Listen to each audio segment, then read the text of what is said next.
Well, today we welcome Sir Arnold Burgen, the founder member and first president of Academia Europea. The purpose of these interviews is to somehow get a grasp of the founding visions of academia, to hear something of its development over the years and the challenges it now faces. But first, we'd like you to meet the personalities that shaped the founding years. Arnold, thank you so much for coming here to Dublin for this interview. You're more than welcome. May I begin by saying, please tell me about your own background, especially growing up as you did in the 20s and 30s in London. Yes. Well, I was born in London, and I grew up in a suburb of London, Finchley, and went to the local schools there, and in fact hardly moved out of there except, for going for summer holidays and so on, until I went to medical school when I was 17.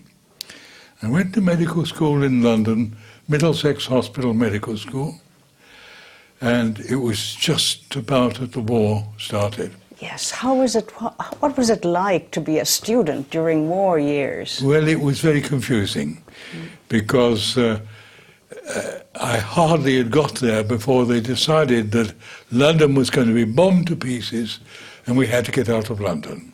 So they moved us to Bristol. And after 3 months in Bristol, the phony war started, so we came back to London. And then by, I suppose at the end of 40, the war started again as far as London was concerned, and they moved us to Leeds. So I spent the next year and a half in Leeds. And then I came back to London to do the clinical work, and we moved around all over the place. It was very interesting, a much more interesting experience, I think, than people normally have. Yes, because one tends to view it as a difficult time, but actually you did have good teachers, did you not? Actually, I think it was a wonderful time because we had a far greater variety of teachers, and there were some that made a great impression on me. When I was in the middle of my clinical work, unfortunately I got ill and had to spend time in hospital. And one of my visitors was the professor of physiology, a man named Samson Wright, who was a wonderful teacher and obviously thought that I was worth cultivating. And he came to see me when I was in hospital bed, and he said to me one day, you're not fit enough to go straight into clinical work. Why don't you come and spend a little time in the lab? And I said, but I really want to be a pediatrician. He said, yes, but come and spend a year. And so I agreed to spend a year in physiology. And that's how I got into science. For heaven's sake. And that was a very interesting occasion. It was a very small department, and we used to meet for lunch every day. And Samson Wright used to ask me what I'd done every day. And I would be put through a real inquisition. And he taught me how to do research, because I had no idea how to research. I'd look forward to training as a clinician. That's not training for research. Okay. So that's how I got into it. Okay, but your attraction for clinical work, was it not, did your parents have some kind of orientation to that? No, my father would have liked to have been a doctor, but his family circumstances didn't permit it. So I suppose I was an alternative, if you like, for doing that. But no, there's no family history at all of either science or medicine. I see. So that's where we were. I stayed at the Middlesex in the Department of Physiology, teaching physiology, doing research, and spent a little time doing clinical medicine, not much. And what happened to me after that was another accident. I got married in the meantime and had a child, and my wife was in hospital having the second child, and I'd been to see her. And I got on a bus on the way home and met a friend. And he said, "Oh, what are you doing here?" And I said, "I've just been visiting Judith to see the new baby." And she said, "Oh, well, come home and wet the baby's head." Oh, yeah, they have that expression also in London. Well, it didn't. He was a Canadian. He was a Canadian. Ah, that's your connection with Canada, right? And so I went home with him, and we spent a couple of hours talking. And in the course of it, he said, he said, "You know, I'm going back to Canada. How about coming?" Just like that. Just like that. So the next night I went to see my wife, and I said, "What about going to Montreal?" And she just all grinned and bore it. And so by the end of that year, which was 1949, we went to Montreal. I was in the physiology department there and stayed there for 13 years. For heaven's sake. I did some clinical work too while I was there. I had an interesting time. It's a lovely place, except for the horrible weather. Yes, but Canada is such a cordial place, is it not? I mean, it was very friendly, and there were some really outstanding people there that I got on with, particularly in nervous system studies. And so there I was, and I didn't think of going anywhere else. I'd had one little trip away to Woods Hole for a summer, which was very nice, and doing marine biology. Marine biology, Yeah. yes. But otherwise, as far as I knew, I was just staying in Montreal. But then I got an invitation to go to Cambridge. As a professor? As a professor of pharmacology. Okay. That was in 1962. 62, yes. Yeah. And so then I went to Cambridge and really had quite a job because there wasn't much of a department and it really needed building up. But it was fun. And it was a department of pharmacology? It was a department of pharmacology, although it was in the physiology building. I see. What was the connection with pharmacology for you? I mean, most of your training was in medicine. Actually, the divisions even then were very vague. I see. I was interested at that time particularly in the transmission of nerve impulses between cells. And that's both a physiological problem and, of course, very much a matter of drugs on the nervous system. Yes. And so it was really a boundary area. I did use my hand then. Yes. Sorry. And so there was really not much distinction. But I wanted to develop pharmacology in a very different way. Pharmacology is really a boundary science, or it was then, between chemistry and biology. And the chemical side of it I wanted to develop. And so that became my main theme while I was in Cambridge. For heaven's sake. And how does that connect with your other interests in the academic world? I mean, you were a good leader of that department, I would imagine, yes.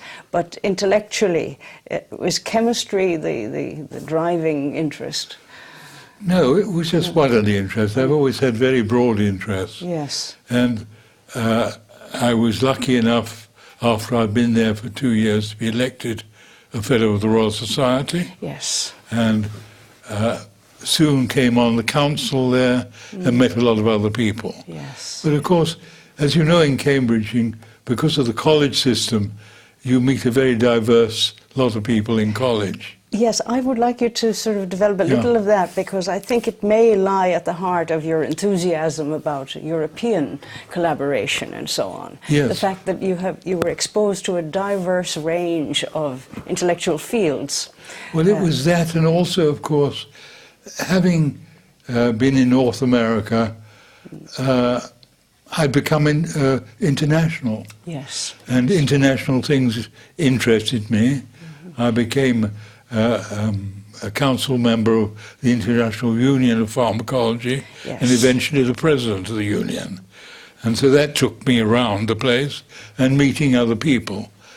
And both through that and also through the Royal Society, I became involved in a lot of international organizations. Yes, I noticed like that. ICSU, International Council of Yes. Scientific Unions.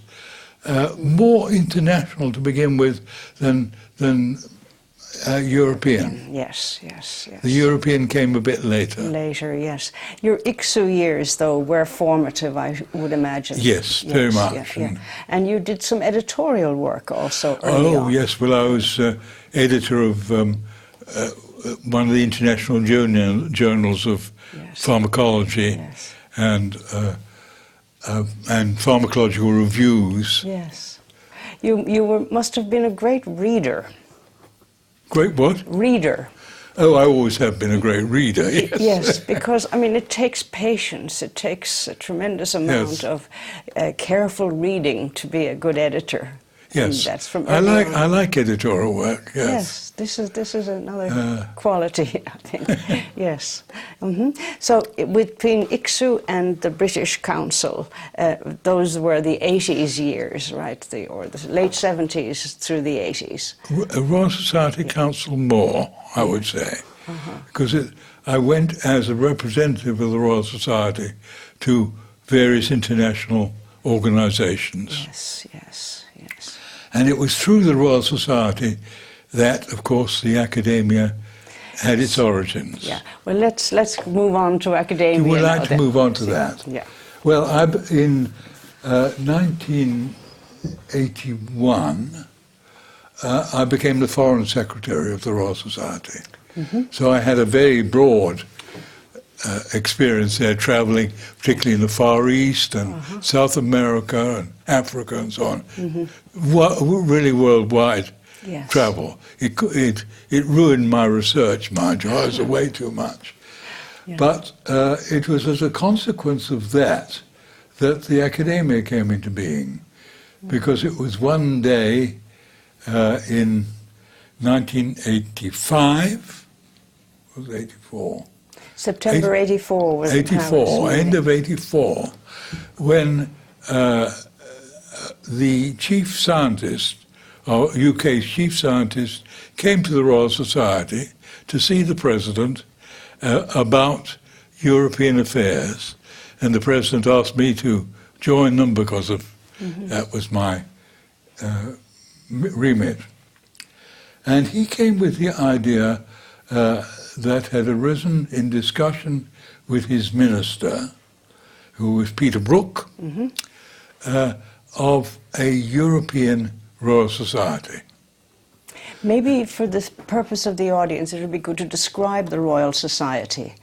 Well, Because it is a very special character, does it? Oh, absolutely. Royal Society was founded in 1660 and covers all the sciences, that is the natural sciences. And it's a very prestigious Yes. body indeed. It, at that time, did very little other than having occasional meetings in London. It wasn't very much involved in international affairs. That has developed since that time and very much on a big scale. It had from its very beginning a foreign secretary, though. Okay. What else do you want to know about the Royal Society? No, just because it's based on individual members, is it not? It's Yeah. based on individual members. It's nothing to do with government or with politics, and it's self-selecting. So the idea is it selects a group of new fellows each year on the basis of their scientific merit. Scientific merit. Exclusively natural sciences, though. Exclusively natural sciences. Yeah. As I say, the chief scientist came to talk to us about this, and I must say the president, who was Sir Andrew Huxley at that time, nor I were particularly taken with the idea. We thought there were enough things going on in Europe, and we couldn't see that there was a need for a general society. However, Peter Brook was still very much taken with it, and he went to a meeting in Paris of the European officers concerned with science, scientific equivalent scientist ones. And Hubert Curien was at that time the French Minister of Science, and he was the chairman of the meeting. And Peter Brook put the ideas in quite a well-developed way to this meeting and found that he got a lot of support for it. So when he came back to London after the meeting, he sent a letter to the President of the Royal Society with an outline of what he'd said and asking if we would consider it further. Unfortunately, he lost his job just after that. He was moved to the Minister for Northern Ireland. So we had a new Minister of Science, and you know what politics are like. New politicians aren't very keen on their predecessors' programs, so nothing happened for a while. But the end of 85, the new minister came to see us about a number of things, and this came up again. And by that time, he had also got enthusiastic about it. I see. And so the president said to me, well, you better do a bit more exploring. And I did a bit more exploring with a number of people who were very much involved with Europe at that time, including the European Science Foundation, CERN, and so on. Yes, yeah. And I found they were all enthusiastic too. So I went back to the president and said, I get enthusiasm there. Well, he said, you better find out what your European colleagues find. So I then arranged a first meeting with European colleagues, mainly people I knew from my meetings at European Science Foundation. And we met, I think it was in June of '86. Okay. And they were interested and enthusiastic about it. But one of the things that immediately came up was what was science? And it was clear that the Royal Society's idea of science was not the one that went on the continent. La science in France means everything, means knowledge. Wissenschaft. And Wissenschaft the same. And so we had to think about that. And I went back to the President and the Council and said, look, this is what, they're enthusiastic, but they want it to be everything. And we agreed that that's what it should be. So we had to have another meeting then, because that first group I'd chosen were all natural scientists. So we had extended the group by getting people in the humanities and had a second meeting in Strasbourg at the end of that year. Was this in connection with ESF then? Because ESF was based in Strasbourg. ESF was based in Strasbourg, and it was convenient to have it there because we'd all been meeting at an ESF meeting. Yes, yes, yes. And so it went from there. And we had several meetings after that trying to define what should be done, who would be members and how they should be elected and so on. I'm sure you don't want the details of that. No. What we wanted was the fundamental vision, that was shared. I came back, and eventually by, I think it was the end of '86, it might have been early '87, the Science Research Council decided that they would give financial support to this. This is in London? In London. Yes. They gave generous support. They offered £50,000 a year for 5 years in the first place to set it up. So then we could start really organising. Setting up an office and secretariat. Yeah. So we set up an initial office in Cambridge, because I was at that time master of a Cambridge college, and used my college office, really. And through that office, we had meetings in Cambridge that then generated the first 100 members. And we had a meeting of those first 100 members, not all of them came, of course, in 1988, in September 1988. Yes, this was the Cambridge meeting. This is the Cambridge meeting, Yes, and which you have a picture of there, and which is the foundation meeting. Yes, yes. And at that foundation meeting, we elected officers. I was elected president. And so that's where it went on from. That's right. Okay, right. So the initial vision then was that it be sciences and humanities, the full range of scholarly activity, that it would be based on individual membership, and the appointment of members should be done by the existing members. Yeah, I should say too that we had to discuss what Europe was, as everyone does. And so to start with, we started with the countries in the Council of Europe. Yes. But as by the time we'd got to Cambridge, in fact, there were new members in Europe, and so we've gradually extended that, so the whole of Eastern Europe's included, including Russia. Yeah. And Turkey's included. Israel was decided to be included because it's spiritually European. And so that developed the... You mean individuals from those countries? Individuals. Yes. Because nothing political. Yeah. No. I gather that for ESF, the membership by country or by council caused some controversy. Oh, yes. So, yes. Yeah. But now, since '88, I mean, it was just on the eve of the wall coming down in Berlin. Yes. And obviously, in the early years, it must have been very, very attractive for East European colleagues to be able to interact with from both West and East to interact. But now that there is free movement, does that remove one of the main attractions of academia? I don't think so. No, I don't think so. I think that free movement still occurs. Of course, it depends what you mean by free movement. Free movement in Europe or free movement in the globe? No, well, I meant interaction of ideas among members. Yeah.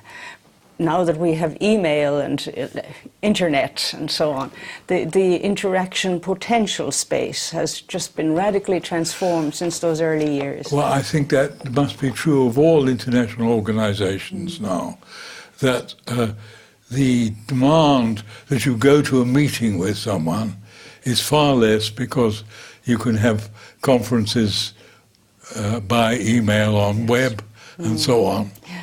And it's meant, of course, that the academia meetings, which have moved around Europe, attract mainly local people, people invited to talk, and not a great many of others.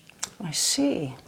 Yes, well, tell me a little more about those meetings, because that has been the main agenda, as it were, since '88, has it not? Well, it's been one of them. I mean, apart from the annual meeting, there have been meetings on special subjects. Yes. And quite a lot of those have gone on and have appeared as publications. Yes, yes. And that's been one of your major contributions, of course, the editing of European Well, the European Review started very soon after that, so it's been going, it's in its 16th year now, and I think has been rather successful. Oh, yes, yes. And that's interesting too, because it's been predominantly in humanities. It's much harder if you think of what science would you put into an interdisciplinary journal like that. On the whole, it's history of science. But do you think that the natural scientists have begun to be more appreciative of the humanities through these various meetings, specialized meetings as well as the annual meetings? Or have they still maintained that their own world is the most important for them? I think that scientific boundaries have broken down so much that you can't really find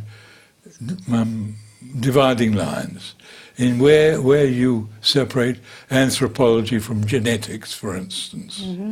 I mean, there's one example. Or, if you like, astronomy and the conception of the universe and our position in the universe. So I think that, in fact, the boundaries have broken down anyway. And I think the conferences that we've organised that have been cross-disciplinary have been pretty successful that way. I think so, yes, Yep. yes, yeah. Yes, intellectually, of course, the boundaries aren't as defensible as they used to be, but organizationally, young scientists are very much ensconced in discipline-based career journeys. Yes. And has academia been successful in attracting these young and mid-career specialists? No, I think that's one of its failures, is that it's not attracted to young people. It's much more, if you like, the mid-career and late career people that have gone. And I think that's true of all such organisations. It's not just academia. I mean, it's true of the Royal Society that, you know, it's unusual to be elected before you're 40. And most people are well in their 50s or 60s before they get elected. So the young people only have a peripheral part of it. On the other hand, the academia has made some efforts. For instance, we were aware of the terrible isolation of Russians. And that's one of the reasons we set up the Russian scholarships early on. And that's been going and been very successful. Good. And that's for young Russians. I don't know what age limit they think set, but they're under 30 anyway. So I think you have to discriminate. And if I go back to the Royal Society, it's found the same thing, that it's set up scholarship programs that are career developing programs for young people. Yes, giving free time for somebody, freedom from administrative duties for a year or so. Yes. Yep. So, and you think that's a trajectory for the academia to follow in the future? I think it would be a very nice trajectory, but of course you need the funds for it. Yes. And one of the problems for the academia is how you fund it. Because if you're a national organisation, you know who you're going to get the funds from. It's your national government in some way or another. But if you're a European organisation, it's not at all clear where you get your money from. So the academia has had and is still having the problem about getting enough money. Yes. And how about the British support? The 5 years have long since gone. The British support has continued. It's continued. Yes, they've renewed it. I suppose they must have renewed it now for the 4th or 5th time, and there's no sign it's going. Well, that's good. We've had very good support from others, from Sweden and from Germany particularly. Less so from other countries. Yes, yes, yes, yes. So it's, again, it's still searching for its niche, as it were, among the various international scientific bodies, national and international. Yes. Yes. So, but it really, I think ESF, the European Science Foundation, was, in a sense, its patron, its parents, as it were. Many of the people were there. But in the future, I know one of your colleagues was having worries about the future of ESF, because now you have European Research Council, you have EU and the other bodies that are much better endowed. The academia has never had any connection with the EU. It ought to have a connection with the European Research Council, I think. Yes. But the European Research Council is very new and is probably still finding its way. I don't know. Yes.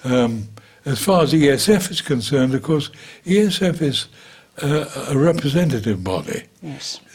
You represent an organisation in your home country. Yes. You're not there as a individual scientist, so to speak. Yeah. Yes. All right. Yeah. So I don't know where that's going.